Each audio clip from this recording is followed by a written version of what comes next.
Are you ready to increase your retention and revenue and convert website traffic to clients? Then you're ready for Maya. Maya is a marketing and client recruitment software. Maya creates better business relationships by pairing the right clients with the right beauty professionals. How do we do it? A matchmaker. Your brand will have its own unique matchmaking survey. By pairing people based on their skill set, budget, personality, and lifestyle preferences, Maya creates lasting relationships that keep both sides coming back for more. You don't get a second chance to make a first impression. Pair the right clients with the right beauty pros the first time. Visit joinmaya.com to get started. Thank you for joining me. This is Katie Whitledge with the Beyond the Technique podcast. Today, we're talking how to prevent trainer burnout. Do you have trainers on your team? Maybe it's just one. How do you prevent burnout from this role at your salon?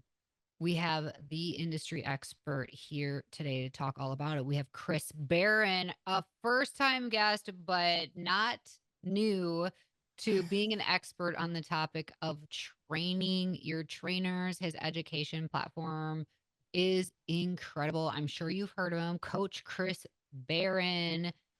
Along his work as a global artistic director, facilitation, and training coach, he divides his time between major trade shows, hands-on workshops, and training trainers. Coach Chris is also the founder of Trainers Playbook, a company dedicated to creating easy to understand technical training systems for associate training, turning stylists into six-figure earners and elevating the teaching skills of industry educators. Chris has accolades galore. Like, the list is literally so long. I could have in our show notes a whole list of boom, he's gotten this award, this award, this. So check out the link in our show notes to hear about Chris. But I know you know who Chris is. If you're not following him on social media already, you're missing out. I will have the link to his Instagram in our show notes as well. But without further ado, help me welcome first time guest, Chris Baran. Welcome to Beyond the Technique. Katie, thank you so much. It takes me back, and I'm gonna use the word hearken. I don't know what it means, but it sounds like I'm really cool. And hearkening back to when we were at an event together, sitting around waiting for photographs, etc. And you and I had just these incredible conversations just about our industry, etc. So it's an absolute pleasure to be on your podcast. Well, I'm so excited. I know that one of your specialties is your associate program, and I'm just going to tease this that if you listen until today's end of podcast episode, you're going to hear a special offer from Chris for you exclusively. So stay until the end to hear more about his little gift for you. Chris, you are the trainer's trainer. Your education platform is incredible, but it didn't start there for you. I'm curious if you wouldn't mind sharing with everybody listening today. How did you get into the beauty industry to begin with? Wow. Well, listen, I'll try to give you the Reader's Digest version. I mean, nobody knows what Reader's Reader's Digest is Digest. anymore. I know, The, I know what it is. My the grandparents Cliff used it Notes. before. But the reality is, I think you either were born to get into the business or you fell into the business. And I fell in.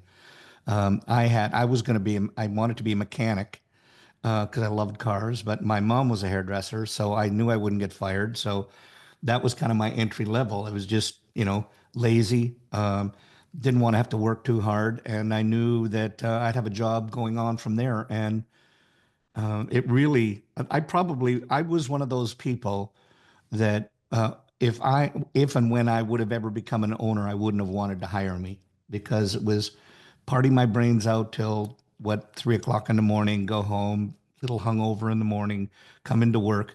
But let's put it this way: I worked at my mom's salon, the New Fashion Beauty Shoppy in Humboldt, Saskatchewan, Canada, and it wasn't like there was people rushing to get into the door in the morning, so I could go to the back and have my breakfast and kind of ease off the headache I had, etc. But it really happened to me quite by accident, where I had and if people that are listening to this have heard it. I've told this story 100 times. I tell it because it's true. I had a client that came in, and being from Canada, I said, well, I didn't say to become Canadian, but to establish I'm Canadian. And she said, Chris, don't cut my hair today. And um, I said this is probably the most stupid thing. She said, I said, why? And she says, because I'm going to Montreal to get a good haircut. And and Ouch. that's when I had to make a decision of, you know, either poop or get off the proverbial pot and make up my mind. What is it I wanted to do? Should I quit and go back to being a mechanic, or should I um, find out what the heck this Montreal haircut was?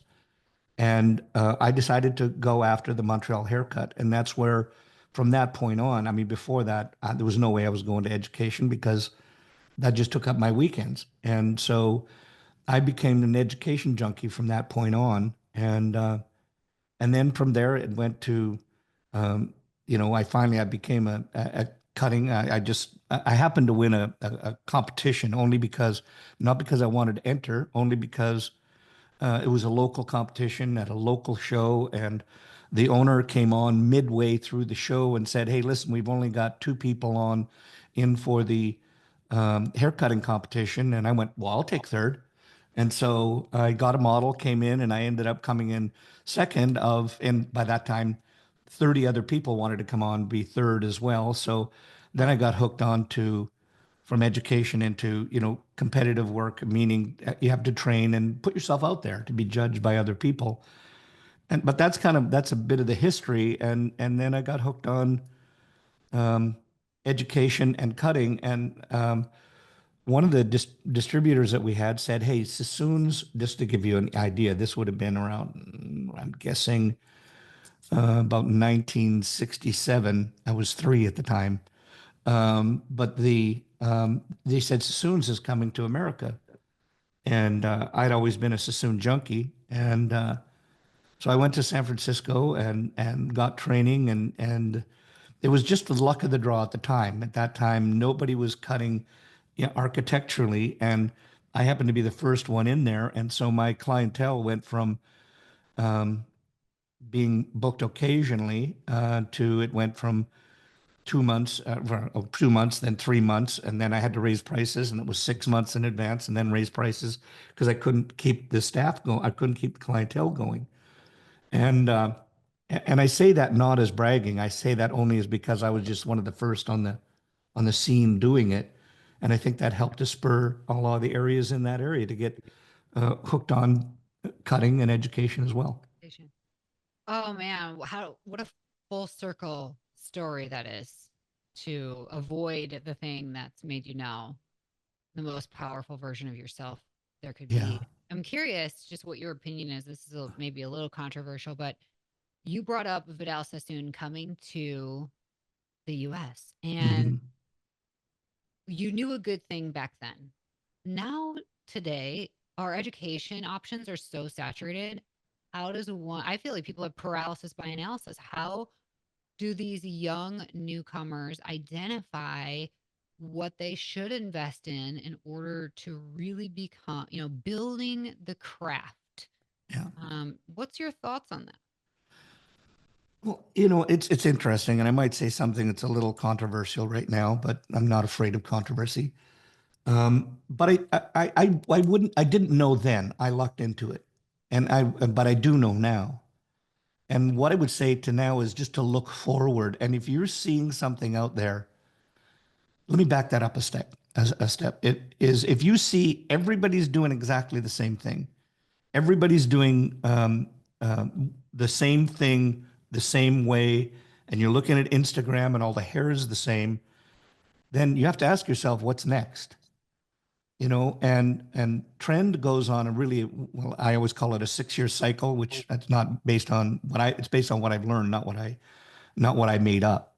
And I always say trend always comes 2 years. I put it this way: if you can imagine, for those people listening, if you got holding up two hands, and you got your hands overlap, and then you've got first part of that is you just say 2 years in, 2 years hot, and 2 years out.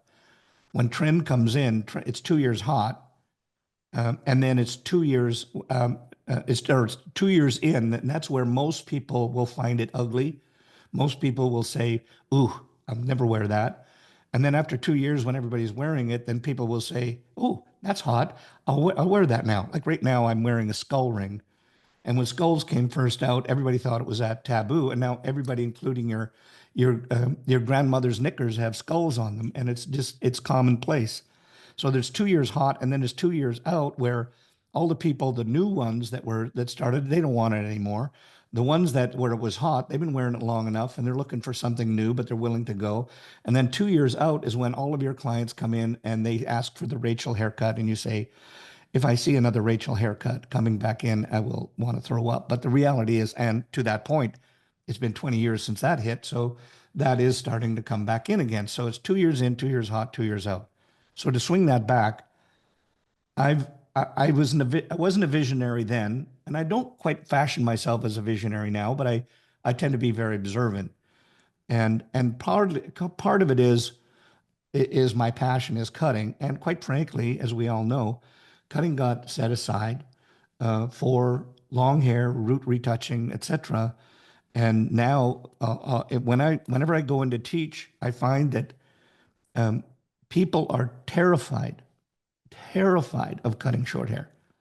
And so that's where I'm saying is that if as a visionary and observant person, and if you're just starting off and you feel, well, I don't know what to look for, I'd say, look what's not there rather than what's there. So if you don't see right now, one of my good friends, Stephen Moody, said that is we've shot ourselves in the foot as an industry because we've trained all of our people you don't have to come in, but every, 3, 4, 5 months for a retouch or a root extension. We said grow your hair long because it's just easier to do the color, and it's for a colorist, it's easier to do balayage and all of your things that are going on in long hair. Now, don't get me wrong here. I'm not saying that anything that is bad. It's good. It's good financially. It's good for planning out what you do. The problem is when we have a generation or two that was never trained in how to cut architecturally and how to analyze a picture and move forward on it. It's hard for them to see, why should I want to do that when I got a money making machine here on how to do long hair, how to do balayage, how to do extensions, and so on. And again, it's all great. Don't get me wrong. That's all money making business. But what's not there? That's what I keep asking myself right now. And I think you're going to see a big, huge swing coming back to architectural haircutting. And it's not going to, in my mind, it probably won't take place until you get a celebrity or a model that's out there like Linda Evangelista did in the 70s, where she cut her long hair up into this really short cropped ear length bob with fringe, and then everybody wanted it. So that's where I would say that if you're looking for something, look what's not there, and start to train yourself in what other people aren't doing. Because when it hits, then you're the go-to person. Well, when you're like, we've shot ourselves in the foot. Yeah. Now we've trained our guests to not come in forever, which means you have to have double to triple the amount of clientele to even be, financially sustainable. So to master some of these looks that you, like you said, are not currently there, is actually setting yourself up for financial success in the future. Now we have our trainers who have to teach these new looks or what's not there. And we're seeing this trend of trainers really getting burnt out. What do you think owners are kind of going through and noticing that we need to help them with when it comes to trainer burnout? Yeah, it's really good. And the reason why I've studied, I want to set this up. I'm not a psychologist. I have no training in this that I can say to you, here's what you should or should not do when you see that people are burnt out. However, from an owner standpoint, where I've had that, I've been an owner in the past. I'm not now, but I'm always in salons and I'm always in trainings, and I'm always hearing people with the problems that they have and the pain that they have. And one of the pains that they have is that they get an educator, and I've always professed that you should, as an owner, yes, if you have to do the training at the beginning, do training, but you should find people to do trainings. Excuse me. You should find people to do the training and then help them become better educators and better trainers. Different story because there's two sides doing hair and education and being a teacher. That aside, what I do see is that when owners have their people and they're constantly doing the work, and sometimes you'll just, brush your hands off and just say, oh, that's all fine and well, they're taking care of it, and I don't have to take care of that now. But what I find that when I hear from the educators, and when I talk about this, the salon owner will say, "Oh, geez, yeah, I can see it. My educator is just burnt out, or she or he has told me they're burnt out." And I think it comes simply from this: is being an educator, that there's generally that thing. I want validation in what I do. I want to be able to have people that appreciate me because I'm giving back to help you. I always call it the learning to earning curve. You're learning. The more you learn, the more you earn. And the faster the earning is, the more you get down the pike of completing your learning. But what happens is the reward that you get financially, whether it's validation or whatever, has got to match the effort you're putting in. And sometimes that, if it doesn't match, and the effort that I've got to put in, the sleepless nights that I have to put in, the training that I have to put in, the planning that I have to do beforehand, the education that I have to get in order to be able to train properly, if that effort doesn't match money, emotion, personal feelings, then that's when I start to get tired, and um, I start to get that feeling of that it's not worth it for me. Or interestingly enough, is some of the research that I did, there was a, um, uh, a cognitive a neuroscientist, and I've got my notes here. He said, it was Dr. Sahar Yosef from U.S. Berkeley's Haas School of Business, and and he said that there is this cognitive um, there is an association, is a better word, an association between imposter syndrome and burnout. And I find that, believe me, I've gone through it. I still go through it. I have a podcast like you, and when I talk to some of the people that are out there, most of the people that are out there are industry greats. Every one of them says that they suffer from imposter syndrome. Am I worthy? Is it worthwhile? Are people really enjoying what I'm doing? Am I doing a worthy job? Those kind of things, and that can lead to burnout. So you go from tired and stressed, you get some imposter syndrome going, and then you start to ask yourself, and then the reality is um, you start to question yourself. What's the point of what I'm doing? Is there a point to me doing this education? And I think from an educator standpoint, that's where it really starts from, is that there's a wearing away of it. And it might be that they have all this enthusiasm for the work you did at the beginning. They appreciate you. They're layering this gratitude on you, but then it's like you're never a prophet in your own backyard. And soon that you're just seen as one of the team. And then you start to question yourself. Yeah, what's a mistake that owners are making that might help prevent this, or rather a few solutions we can put in place to be proactive about it so we don't get Yeah. to the point where if we know that this is inevitable, how do we take the problem and turn it into something positive?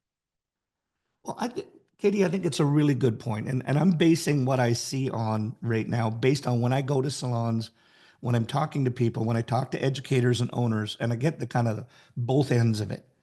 And I think that from I'll give you an example. I was recently at a conference, and I was talking to people about, because I said, hey, they're stagnated. I said they're getting burnt. I said they're getting burnt out.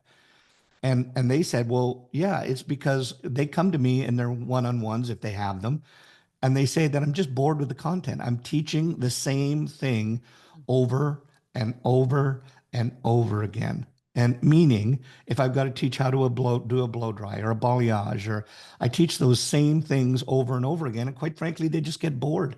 They're bored personally. They're bored with the content, and it might be that there's just a lack of support that they need. It might be, what's the mentorship that they need to help them be a better trainer? What's the better the feedback that they need to get? What's the training you need to get them involved with?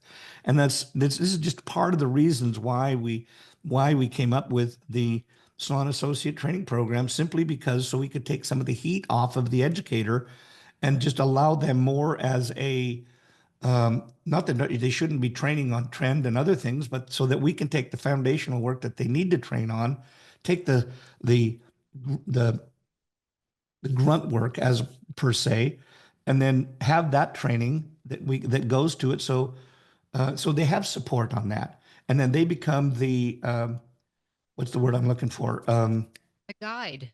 A guide and also a accountability partner with that person. So I find that stagnation is just really the number one problem that I would see in there. And the solution to that, if they're bored, you just got to find training for them. And it might be, is it just as an augmented side, or is it a training side that they need to know how to become a better educator? What I'm hearing you say is our owners have to be involved in knowing what the curriculum is, how it's going, and providing inspiration to their leaders. I think sometimes leaders are at the seat of the table, everybody does their thing. You got to still lead the leaders, inspire them. Um, but we have a high level of trust. Owners like, oh, you got your program, you're doing your thing. And Yep. then we kind of stay out of it, but maybe staying out of it isn't the way to go all the time.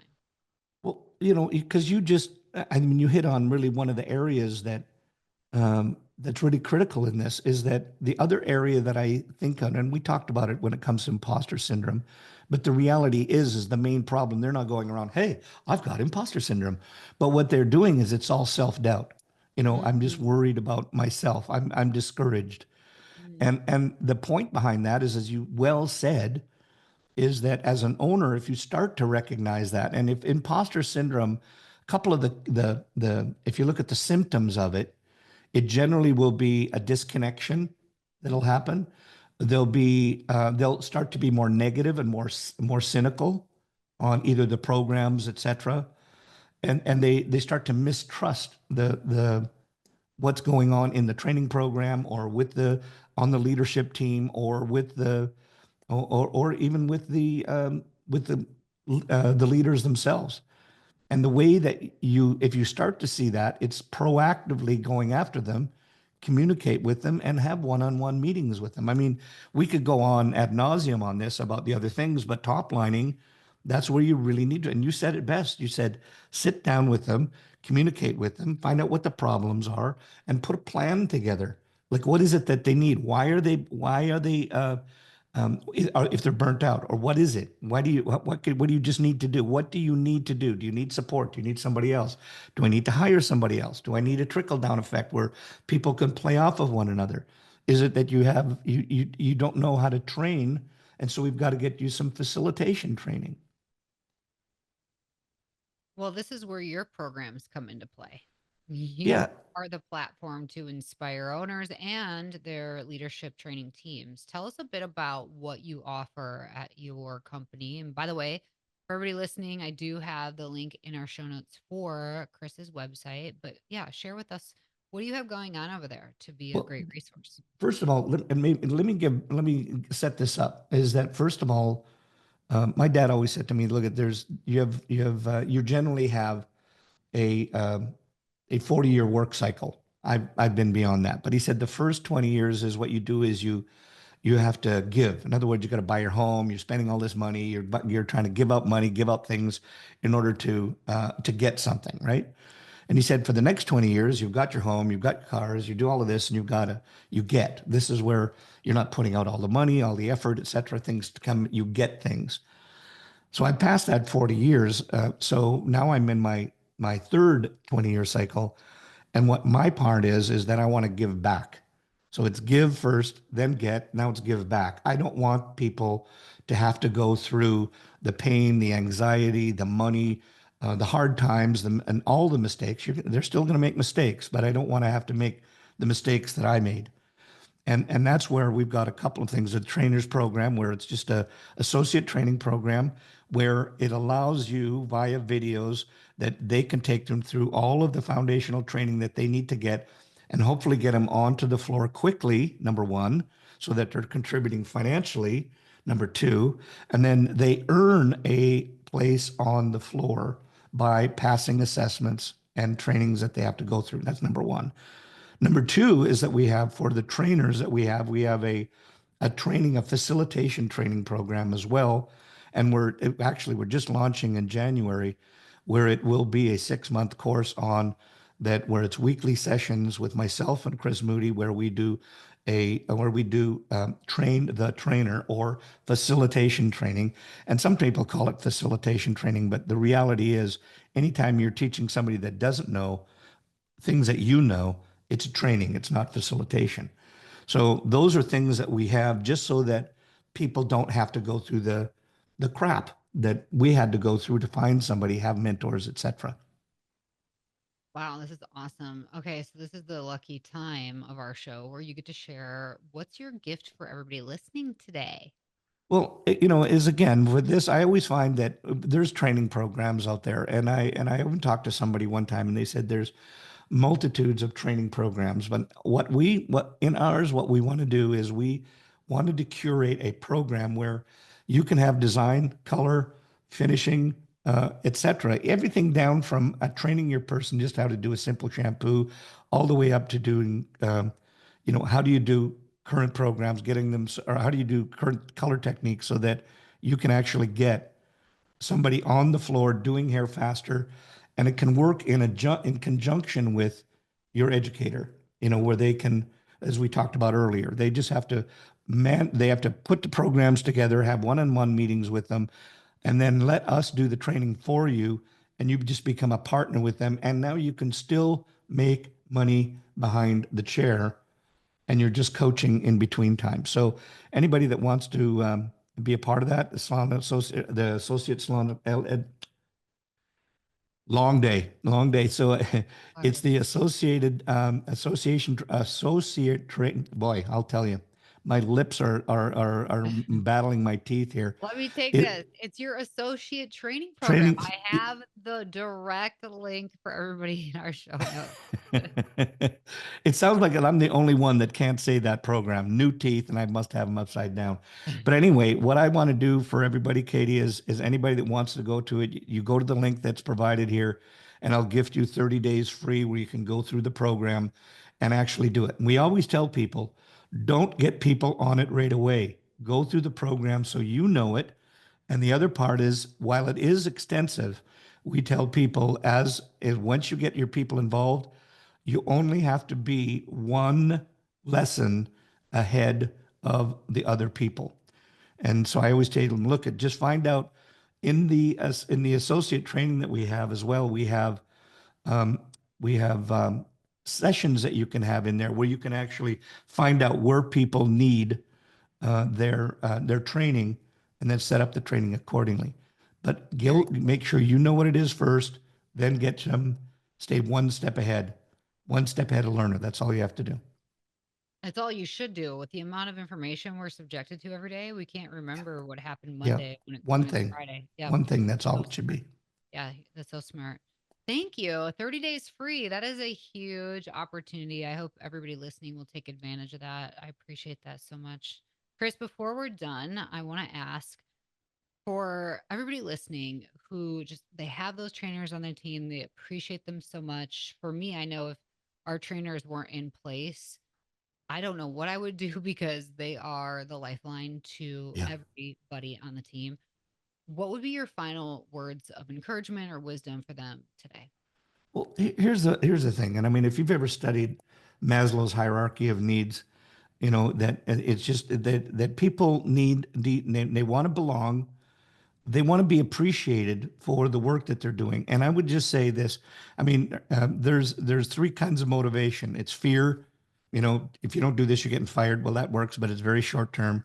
You can pay the money, but again, you can only pay so much money. And if it's eating away at their life, then money is no longer a motivator.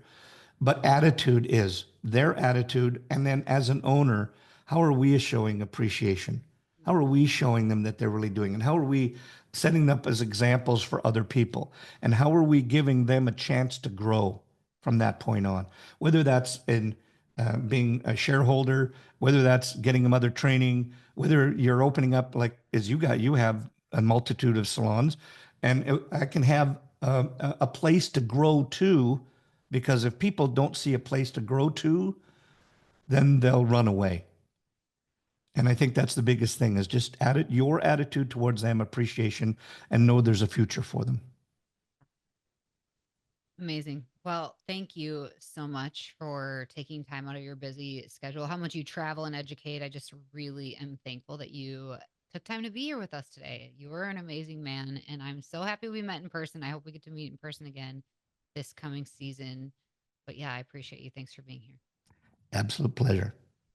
And thank you all for joining us here week after week. If you love this platform, we would appreciate if you take a moment wherever you're listening to leave us a positive review so that more people like yourself will discover Beyond the Technique, where we're here to change the way that you are supported in your business. Until next time, everybody, have an awesome day and stay strong.